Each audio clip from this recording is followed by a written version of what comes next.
অন্যদিকে স্বস্তির খবর শোনালো আলিপুর আবহাওয়া দপ্তর। বৃহস্পতিবার কলকাতা সহ রাজ্যের বেশ কিছু জেলায় হালকা থেকে মাঝারি বৃষ্টিপাতের সম্ভাবনা।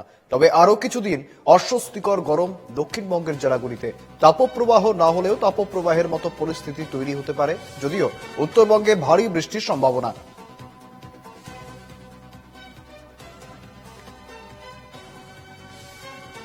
বৃহস্পতিবার কলকাতা সহ বেশ কিছু জেলায় বৃষ্টি, হালকা থেকে মাঝারি বৃষ্টিপাতের সম্ভাবনা, উত্তরবঙ্গে ভারী বৃষ্টির সম্ভাবনা।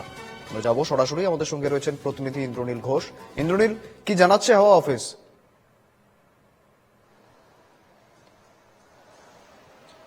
দেখো, আলিপুর আবহাওয়া দপ্তরের তরফ থেকে যেটা জানানো হয়েছে যে আজকে সকাল থেকে কোথাও কোথাও মেঘলা আকাশ থাকলেও বেলা বাড়ার সাথে সাথে রোদের দেখা পাওয়া যাবে এবং হালকা মৃদুমন্ত হাওয়া যে বইছে সেটাও কিন্তু বইবে, এমনটাই আলিপুর আবহাওয়া দপ্তরের তরফ থেকে জানানো হয়েছে। এবং আজকে দিনের সর্বোচ্চ তাপমাত্রা 35.6 ডিগ্রি সেলসিয়াস থাকবে এবং সর্বনিম্ন তাপমাত্রা 29.6 ডিগ্রি সেলসিয়াসের কাছাকাছি থাকবে।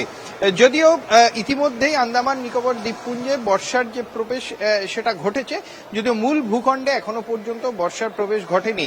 যদিও এই আন্দামান নিকোবর দ্বীপপুঞ্জে সময়ের অনেক আগেই কিন্তু প্রবেশ করেছে বর্ষা, এবং মনে করা হচ্ছে মূল ভূখণ্ডেও যে অনুকূল পরিস্থিতি রয়েছে সেখানে দাঁড়িয়ে মূল ভূখণ্ডেও প্রবেশ করবে বর্ষা অনেকটা আগেই।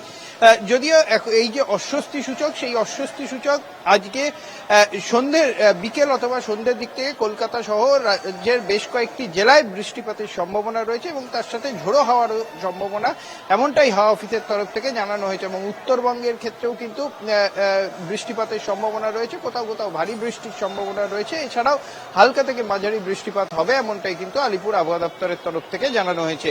শুভেন্দু, অর্থাৎ কিছুটা স্বস্তি। ইন্দ্রনীল,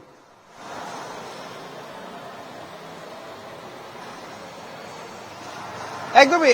দেখো, কিছুটা স্বস্তি পাওয়া যাবে, ফলে এই যে আবহাওয়ার যে পরিবর্তন সেই পরিবর্তন থাকবে এবং যে তাপমাত্রার যে হ্রাস পাওয়া সেটাও কিন্তু হবে, এমনটাই হাওয়া অফিস জানাচ্ছে। এবং এর ফলে কিন্তু যে অস্বস্তি সূচক সেই অস্বস্তি সূচক কিছুটা নেমে আসবে, এমনটাই আলিপুর আবহাওয়া দপ্তরের তরফ থেকে জানানো হচ্ছে।